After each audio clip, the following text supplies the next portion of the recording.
How did France fall from naval superpower to Moscow's pawn, without a shot fired? In March 2006, the Mediterranean, long a Western stronghold and a symbol of French maritime pride, abruptly seemed a Russian domain. France's once mighty fleet, an armada that had sailed these waters with impunity for generations, was suddenly obsolete, hemmed in by Russia's new anti-access weapons. In a matter of days, French mastery vanished. Moscow now controlled vital waterways and skies, sealing the Mediterranean tight and leaving Paris stunned. This dramatic transformation didn't come from a naval battle or a vast armada storming French lines. Instead, it resulted from a single, secret operation: Southern Shield. Vladimir Putin's plan, years in the making, exploited Europe's vulnerabilities with surgical precision. Advanced missile systems and strategic deployments sliced through French naval routes, cutting Paris off from its lifelines to Africa and the Middle East. Overnight, France's channels for military support, trade, and influence were choked off, routes that had defined French foreign policy since the colonial era. Panic gripped the Élysée Palace as President Macron faced a harsh reality. His aircraft carriers, once symbols of French deterrence, couldn't move without Russian approval. The Mediterranean, which had long been thought of as a French lake, was now a chessboard controlled from Moscow. Then came Moscow's ultimatum, brutally clear and impossible to ignore. Russia offered a narrow corridor for French ships, but only if Paris surrendered its influence in Africa. The choice: risk annihilation and humiliation, or submit to a new world order forged by the Kremlin. At stake was more than pride. France risked losing its global voice, its centuries-old legacy, and its strategic future as a middle power. Europe, too, faced a new era of insecurity, a stark reminder that security could evaporate overnight, no matter how deep the roots of history or how strong yesterday's alliances. The ripple effects would be felt in every European capital, from Berlin to Rome, as leaders realized that the map of power could change in a heartbeat. How did this downfall happen so fast, and what set the stage for Russia's control? To understand, let's rewind to the days before the crisis and reveal the secret steps that changed everything. The signs were there, but no one in Paris or NATO believed that the unthinkable could happen so quickly. In early March 2006, the Mediterranean's routine seemed unbreakable. French ships crisscrossed familiar sea lanes, NATO patrols watched from the skies, and global attention was elsewhere. The world's media was focused on events in the Middle East or economic developments in Asia. For decades, France considered the Mediterranean its strategic backyard, a region where its navy moved freely, connecting Paris to former colonies and military outposts across Africa. The sea was not just a conduit. It was the heart of France's influence and identity. So, when reports surfaced of Russian naval units conducting routine exercises in the eastern Mediterranean, no one panicked. Such drills had happened before. France and its allies watched, expecting the ships to leave soon, as had always been the case. Some even dismissed the activity as diplomatic posturing, saber-rattling with no real threat. But days later, satellite imagery told a different story. Russia wasn't leaving. Instead, waves of new deployments surged. Advanced air defense batteries appeared on the Syrian coast.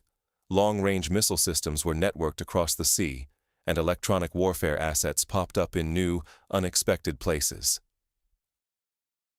The calm Mediterranean was now threaded with Russian sensors and missiles, tracking ships hundreds of kilometers away, creating invisible tripwires that no vessel could cross without detection.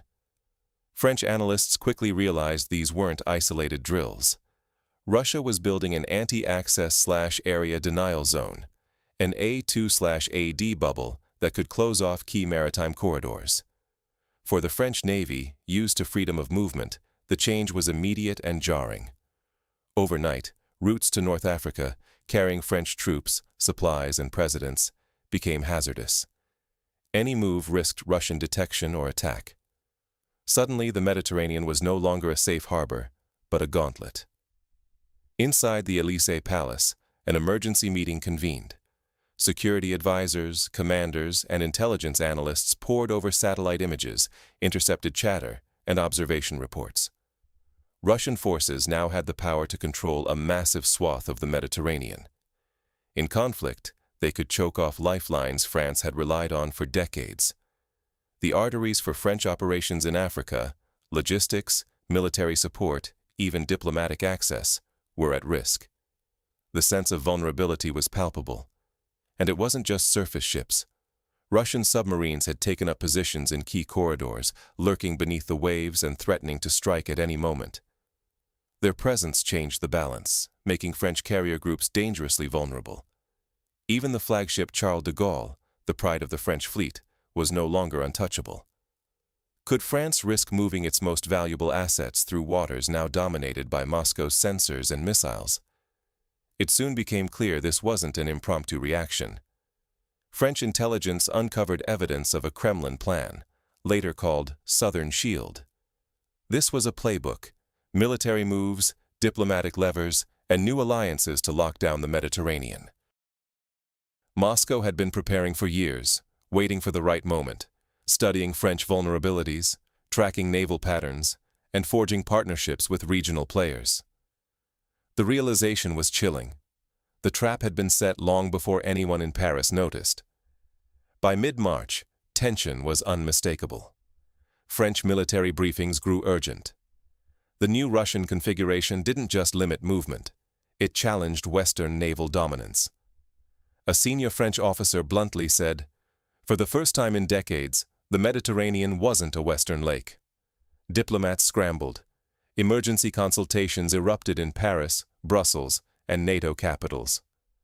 The big question: had the West just lost the Mediterranean and a bridge to Africa? The stakes were existential. Ignoring early warnings risked confusion and the unraveling of Europe's strategy. Could France, or Europe, afford to lose access to Africa's resources, markets, and partnerships? What would it mean for NATO's credibility if its southern flank was compromised? As Russia's operation became undeniable, panic spread through French decision-makers, and pressure on Paris mounted. The sense of control that French leaders had long enjoyed was gone. Every hour without a response seemed to cede more ground to Moscow. France's historic arteries to Africa and its power symbols were now in Moscow's grip. Almost instantly, the Mediterranean map was redrawn. Russia's advanced systems, coastal missile batteries, air defenses, stealth submarines, were poised to choke off vital sea lanes connecting France to its African outposts and trade partners. For decades, these routes were a lifeline for French influence in Africa. Now, Moscow held the keys, deciding which ships moved and which turned back. Inside the French Defense Ministry, tension ran high. Top brass crowded into emergency briefings. Intelligence painted an unprecedented picture. New Russian deployments didn't just threaten French ships, they changed the rules. For the first time in decades, the Mediterranean isn't under guaranteed Western control, said a senior naval officer. That admission sent shockwaves through Paris and NATO. France's allies scrambled. In Brussels, an urgent NATO meeting unfolded behind closed doors. Some urged a firm response: military exercises, shows of force, or redeployment of assets. Others warned any misstep could ignite a confrontation no one wanted. The stakes were European, even global. If France couldn't move safely, how secure was the rest of NATO's southern flank? Would Italy or Spain be next? Was the alliance itself under threat? Then, as Paris struggled, Moscow made its move. Russian officials delivered an ultimatum. "We will guarantee safe passage for French ships if France dismantles its military infrastructure in the Sahel. In other words, give up Africa or stay cut off from your own backyard." For French leaders, the proposal was a gut punch.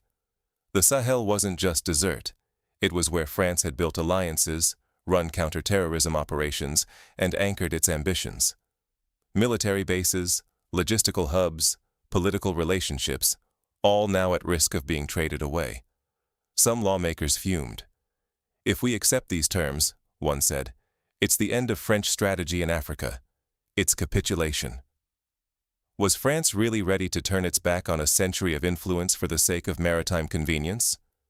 The government split. Hawks wanted a show of strength, naval maneuvers, force projection, anything to regain the initiative.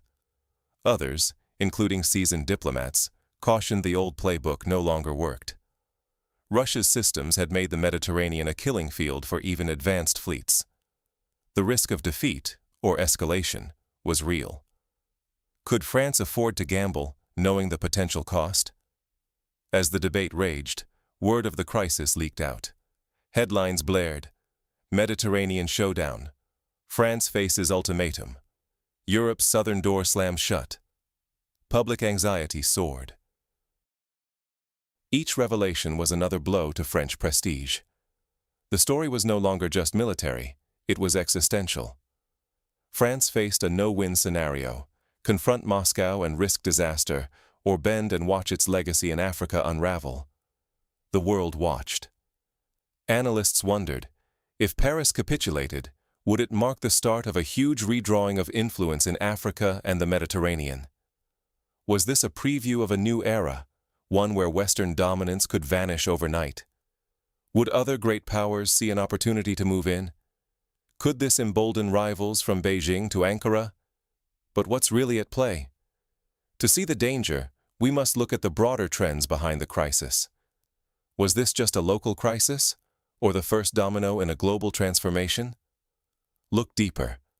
What happened in March 2006 didn't come out of nowhere. It was years in the making, shifting the global balance of power. For decades, the Mediterranean was France's backyard, with influence stretching from Marseille to West Africa, a network of bases, partnerships, and economic ties rooted in colonial history and maintained by military presence.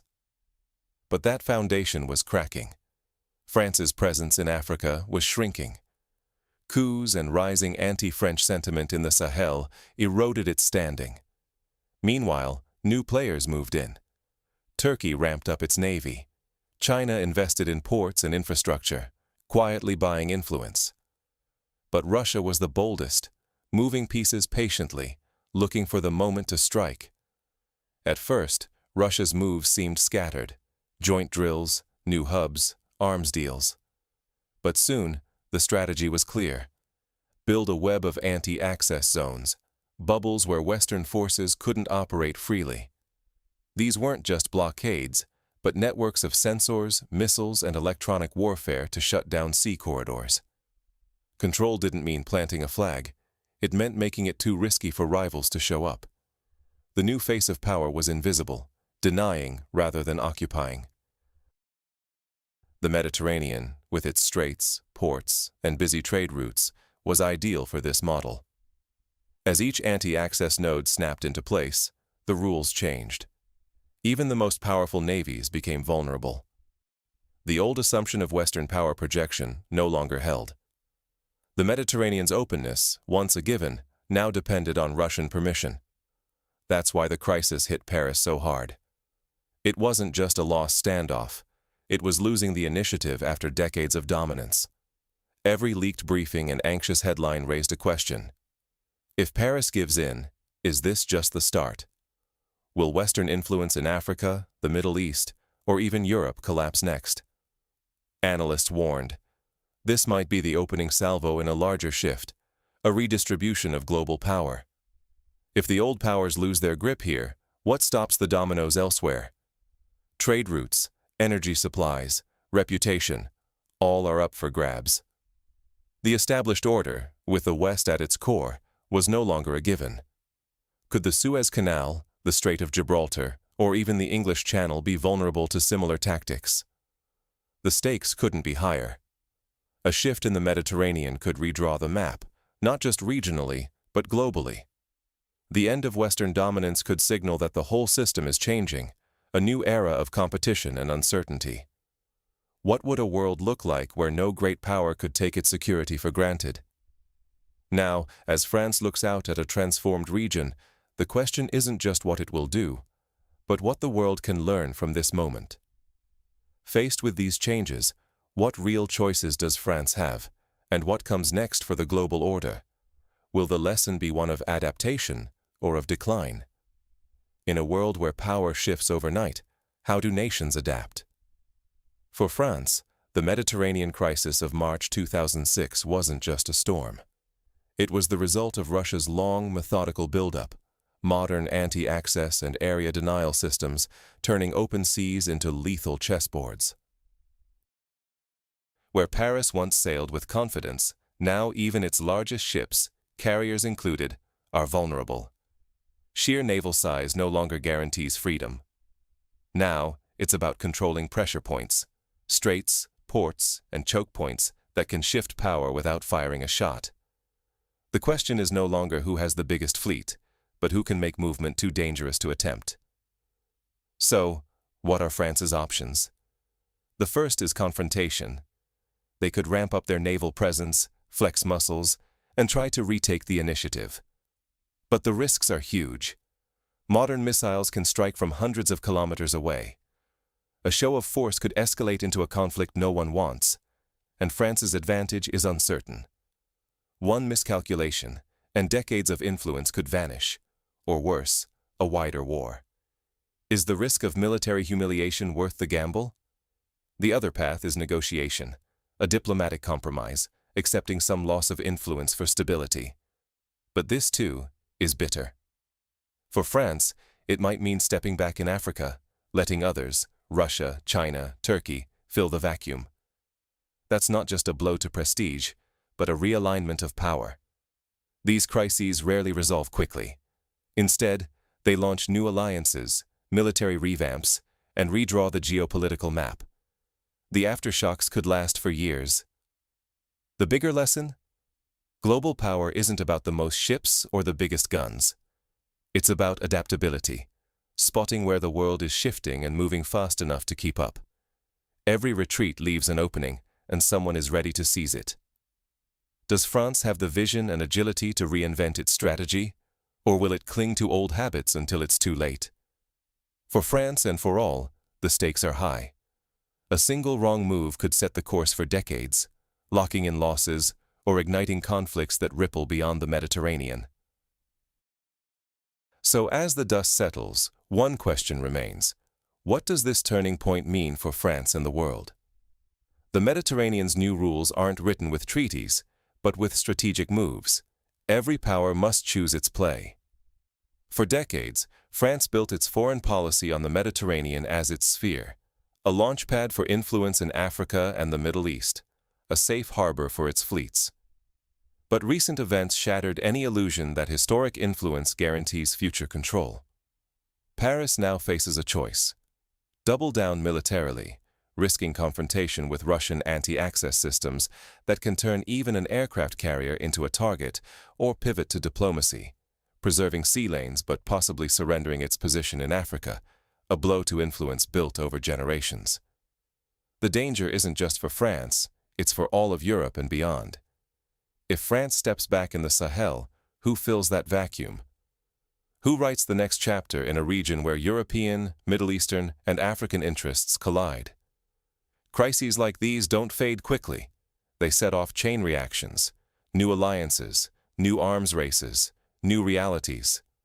Fail to adapt to shifting power centers, and it's not just national decline at risk, but global instability. History's big turning points often start quietly. Today's regional contest could become tomorrow's global reset.